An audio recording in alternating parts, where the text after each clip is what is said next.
Oh my gosh, please tell me you've been watching Young, Famous and African Season 2 on Netflix. It is the best thing ever, from the fashion to the egos to the personalities. Between me and you, Netflix flew me out to South Africa to, number one, meet the cast. Number two, I got to hang out with the cast.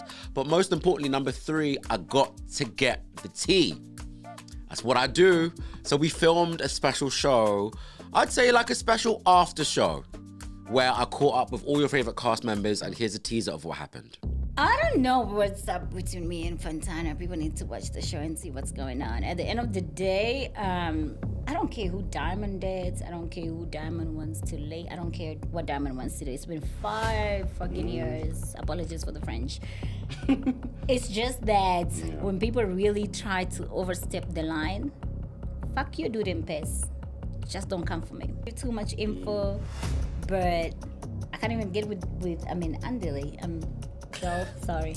Why would you ask that question while I'm here? My intentions was to call them out in their bullshit. This is why it was a masquerade, because everyone was wearing their masks. There was so much bullshit, no one was talking to each other.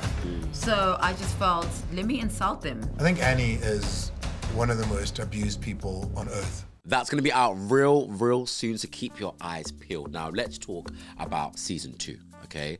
From episode 1, obviously, you know, we saw Diamond's party, where all of the cast members came back together. Obviously, some old faces, some new faces.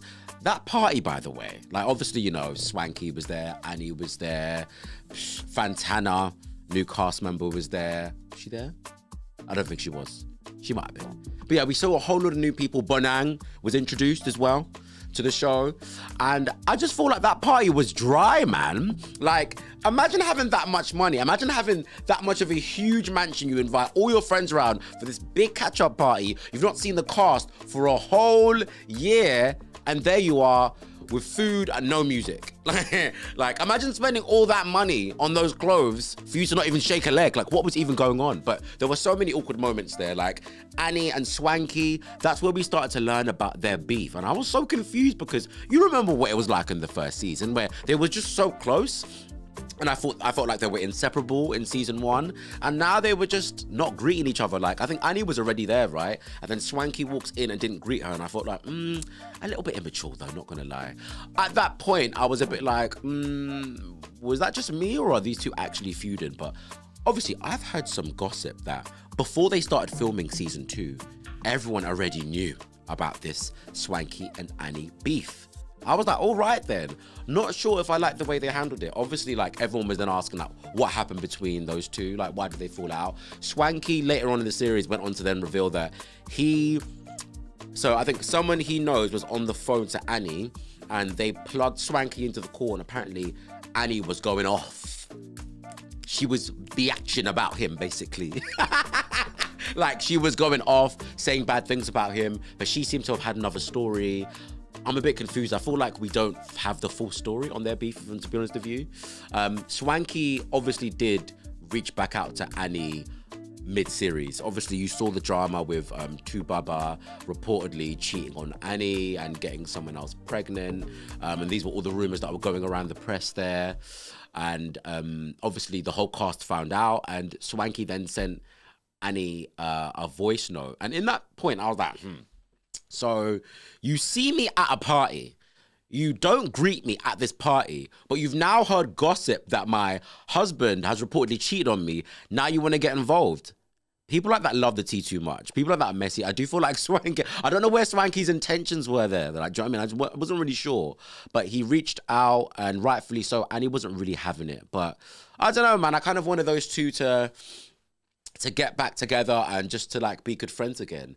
Obviously, I've got a lot of gossip because I was in South Africa with the cast. So I'm going to be spilling a bit of tea here and there. I'm not going to tell you everything about what's happened in the after show that I filmed, but I will say that I've heard some rumors that those two just aren't going to see eye to eye again. Like, I heard it's really bad. I like Swanky, but I am thinking to myself, like, in this season, right? Look, obviously since season 1, Swanky has definitely become more of a star. He's become more famous. I'm loving that for him. I saw pictures of him at the Cannes Film Festival, styling, GQ, everything. I'm here for it. But I'm just talking about the way he was behaving with Annie, and I feel like even the way he was behaving in certain other situations with the whole Lewis and Bonang thing, which we'll get into in a bit. Like, has his ego gone above the roof in this season? Let me know what you think. Comment below. Like, I want to know what you think, because a part of me thinks yes, but a part of me thinks no. I'm a fan of Swanky, but I don't know if in this season his ego's gone a bit bloom up there. And sorry, we need to get into this Annie and Two Baba gossip, because what? Do you know what? I've always said this, but love is so blind. Like, have you fallen in love before? And the person you're with is an absolute beep, but you just can't see it. Everyone else around you can see it, but you can't see it because you're so in love with this person. You're either in love with them, or you're in love with the money, or you're in love with the stage. You're in love with something, and it's keeping you there. Now, obviously, look, this Annie and Two Baba's relationship, you know, I think as long as they're happy, that's the most important thing. Okay, so let's talk about that moment, yeah, where they were having dinner. Who was there? I think Annie was there, Two Baba was there, Nadia was there, and they had a heated conversation. Like, Two Baba said something very controversial, and it made me think, does this man love that woman? Like, is this really good? Like, what is going on? So he basically said that, you know, a lot of men think with their dicks. Do they? I don't know. But he basically said that, you know, like, when a man cheats on a woman, while he's in a relationship, the woman who he's had the affair with, he doesn't have any emotional attachment to them. It's just sex, and that's fine. So he's basically saying it's acceptable to cheat on your partner. Now, you are not saying that when your wife is next to you, and people already think you're going around the block. He did. Obviously, Nadia was kind of trying to, like, say, no, you can't really say that, you can't really say that. And then Annie was getting pissed as well. And I was just like, guys. Now, I also saw some people on Twitter and TikTok saying, oh, but he's Two Baba, he can get away with it. Not on my watch. I am not getting into a relationship and someone is saying that next to me. All I'm saying is, if I was in a relationship and my partner said that to me in front of my friends, the whole thing's locked off. The marriage is called off. Take the kids, whatever. I'm not interested. I'm not involved. Leave me alone, because that is embarrassment on a whole other level. Now, there's another character in this season who's been making me laugh, because he caused drama, left, and then came back towards the end to see the drama that he caused. Diamond. What a guy. Like, what a man. What a legend. And you know what? I feel like Diamond is living up to Two Baba's comments about men and cheating, because this guy, I mean, loyalty, where even is it for his partners who he has on the show? Now, obviously, at the beginning of the season, we saw Diamond have his house party, but Diamond confronted Andile because, you know, Zari is Diamond's baby mum, and Andile was getting close with Zari towards the end of season 1, and Diamond is upset, and he's saying, you know, you're supposed to be my boy.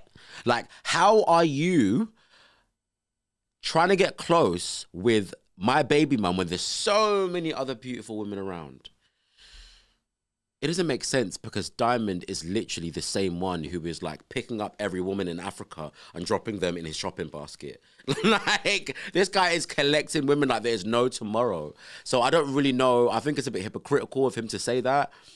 I think he has no right to get upset. I think Zari can also do whatever she wants, because they're not in a relationship. Obviously, we then saw Fantana enter the situation. I can't lie, I'm a big fan of Fantana because of her energy. She's got this young, vibrant energy.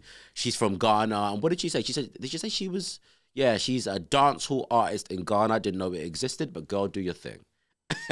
Do your thing. Anyways, Fantana entered the scene, and I'm like, okay, cool. Like, musician. So I thought, all right, cool. Fantana and Diamond, great story. I'm all here for it. Then we saw a scene where they were sitting together in the music studio. And I thought, great, you know, they're going to make music together. Maybe we're going to see a collab from them or whatever. And they start flirting in the studio. I'm like, hold on. I thought we were making music. And yeah, things were getting quite flirty between them in the studio. And up till this date, we've still not seen the track they were supposed to be making together. Where is the track? Like, where is the music they were supposed to be making? All we heard from them were the kissing. And I said, guys, this isn't serious. Anyways, they started to get really, really close. And there was another scene where they went upstairs. Now, I don't know what they went upstairs to do, but it was play video games. I don't know, but they went upstairs. It looked like something could have gone on there. But my question is, all right, this is happening now. Mr. Diamond, you have no right to get onto Andile over there, but how is Zari feeling about all of this? Now, even though all of that happened, obviously, you've seen the season. They've not ended up together, Fantana and Diamond. But I've heard some rumors, okay? This is just all gossip, just rumors. I've heard some rumors that Diamond is dating somebody else in the cast right now. I'm not talking about when the show is filmed. I'm talking about right now as I make this video on Friday, the 26th of May, 2023. Diamond is reportedly dating somebody else in that cast right now. You didn't hear it from me. Obviously, we know that, like I said earlier, how is Zari going to be feeling about all of this? How is Zari going to be feeling about Fantana and Diamond doing what they're doing? Kissing. I don't know if they're in the sheets, but doing what they're doing. Boy, all I can say is things start to get very, very heated between those two in this season. And at first I was like, maybe Zari doesn't really care, but I definitely feel like Zari was triggered during that recording because Zari obviously started to hear about what happened between Fantana and Diamond. Now, Zari also heard that Diamond was telling Fantana a whole heap of Zari's business, and she was not happy about this. And then Zari also told Fantana that apparently Diamond is dating other people. It was just a hot mess, and basically they started arguing, and I feel like this scene was a bit mad because it was getting too personal. They were talking about each other's finances, bodies, all of this stuff and whatever. I'm like, all right, it's getting a bit much now. But I'm watching these ladies shout at each other thinking, damn, you two are arguing over a guy who is in another country and most likely resting his head peacefully on another woman's breasts.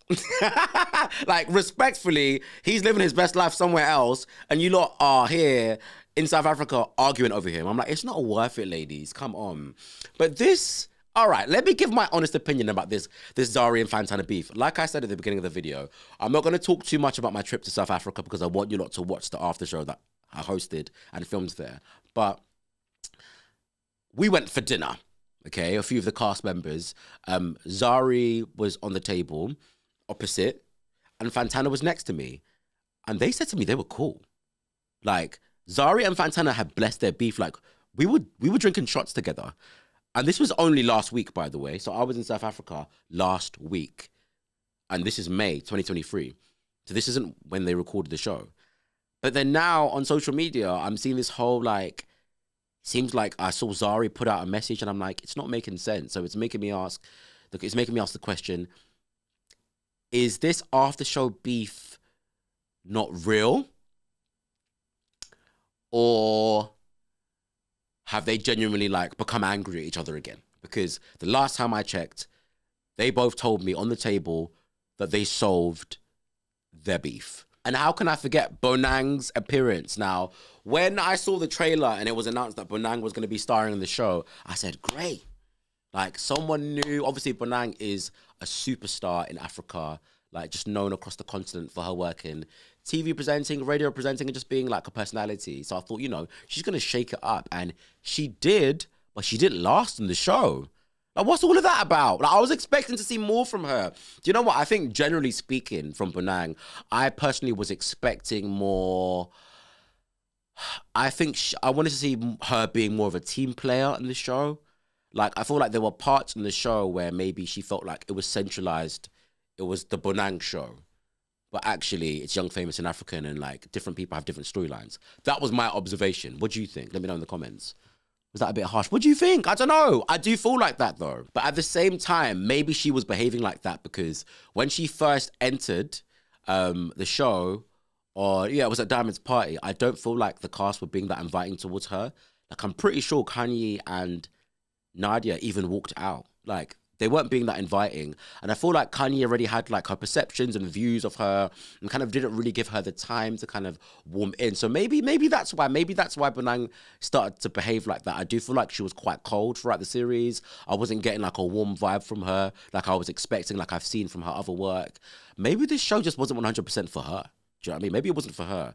Obviously, if you've watched the whole season, you will know that Bonang she left halfway through. I've heard some rumors and some gossip that, you know, I need to stop spilling the tea. This is too much. But I've heard some rumors that, you know, Bonang isn't, you know, she doesn't see eye to eye with quite a few cast members who were on the show. And it's, you know, I've heard some rumors that she might not be returning for the next season. But I would personally like those rumors to not be true. I would like to see Bonang come back. I'd like to hear her side of the story again. I'd like to hear how she felt when she was introduced to the cast. But then at the same time, she was a bit messy. You saw the situation with Bonang and Lewis. It was so unnecessary. So Lewis was talking to Swanky about an incident that happened with Bonang. Lewis was working as like a promoter in Namibia, and Lewis had booked Bonang as a celebrity guest to attend an event in Namibia. Now, Lewis admitted that he forgot, I think, to book Bonang's hotel. So Bonang was like, what do you mean? I'm going back home. Like, I'm not going to stay here. Lewis said he apologized, done. But Lewis was telling Swanky that, look, you know, that was my only encounter with her. So whatever. I've apologized to her, done. Swanky then goes back and feeds the information and does Chinese whispers. But I feel like the way Swanky transferred this message was with a bit of sprinkle. He said something like, oh, you know, like something about flowers and all this stuff. And I'm like, Swanky, it's unnecessary. Like he's just making more drama for no reason, basically. So he did that, passed the message back to Bonang, and Bonang was like, huh? I don't know who he is. Huh? This never happened. Huh? He's a liar. And I'm like, allow it.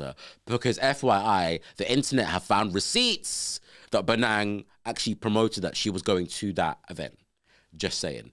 Now, all of that's happened. And then there's another scene where obviously Lewis is in front of Bonang and they just start arguing and shouting at each other and all this stuff. And I'm like, allow it, because Lewis has done nothing wrong.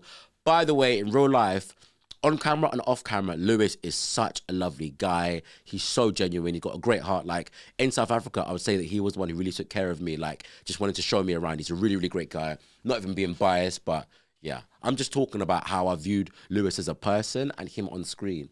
And then Bonang just started shouting and shouting. Oh, what did she say? You know what she said. You know what she said? She said, I have fucked the biggest stars in Africa. Oh, girl, that was an unnecessary comment to make. Like, you know, some of us talk about our achievements that we have at work or whatever. Maybe that's an achievement of hers, so maybe she's allowed to throw that out there. But in my opinion, it was unnecessary. And I feel like after that, after we saw that side of her, I'm just like, I don't need to see her the rest of the season. And that's right, we didn't see her in the rest of the season. But again, a part of me wants her to come back in the next series so we can really see if she's thought about things and just what her views are on everything and the way it's all panned out, because it's unnecessary drama, which I think she calls for herself. But I hope to see her back. And there was one thing that Kanye said in the season 2. She said, men will leave you in the desert without water. Did she lie? No, she didn't. By the way, I've not spoken about how much I loved Kanye's character. Just loved her in the season. A part of me, because even, like, you remember the point with the whole Swanky and Annie beef, and she threw that masquerade party, and she was saying that she was trying to solve their beef, basically. A part of me was like, is she trying to solve the beef genuinely, or is she just, like, enjoying the drama? I don't know. But anyways, back to what I was saying before. The statement she made when she said, you know, men will leave you in the desert without water. 100%. And I think that applies to the situation we're about to start talking about now with Naked DJ, a.k.a. Quinton, and his girl, Kaylee.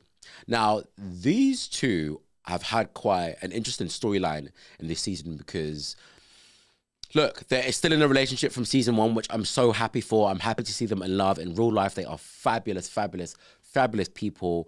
But Kanye raised a very valid point to Naked and basically said, look, you know, you've been with her for 3 years. What's the dealio? Like, where's the ring? You know, when are you going to propose, when you're going to take things to the next level or whatever. And as a joke, Kanye was like, oh yeah, you need to do like a trailer proposal. What? I was like, well, what is a trailer proposal?